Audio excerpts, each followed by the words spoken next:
नमस्कार, मी विशाल परदेशी. या बुलेटिनमध्ये आपलं सगळ्यांचं स्वागत. जाणून घेणार आहोत राज्यातल्या महत्त्वाच्या घडामोडी. पण सुरुवात करूयात एका महत्त्वाच्या बातमीने. राज्यातील नागरिकांसाठी खुशखबर अशी आहे की नैऋत्य मोसमी पावसाचं महाराष्ट्रात आगमन झालंय. कोकणासह महाराष्ट्रात पावसाचं आगमन झालंय.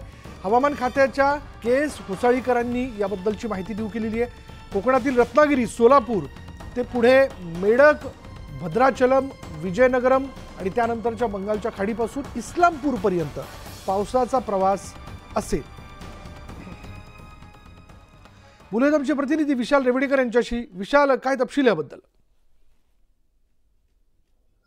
विशाल, जर पाहिलं तर संपूर्ण महाराष्ट्रासह देशभरात ही जी आनंदाची बातमी आहे ती पाहायला मिळते. कारण मान्सून जो आहे तो आता महाराष्ट्रामध्ये दाखल झालेला पाहायला मिळतोय. आणि जर पाहिलं आपण तर मागील अनेक दिवस जे आहे ते उकाड्यापासून जो आहे तो थंडावा आता मिळेल अशी एक आशा जी आहे ती पाहायला मिळते. कारण कालपर्यंत मान्सून जो होता तो गोव्याच्या अगदी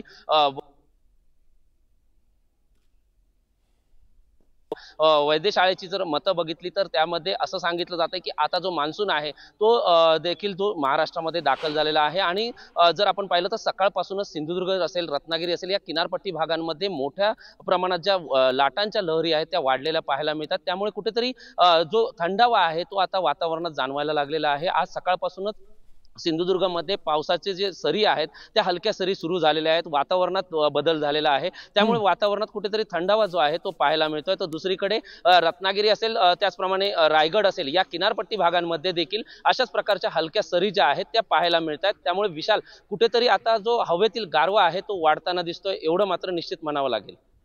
धन्यवाद विशाल या सगळ्या तपशिलाबद्दल.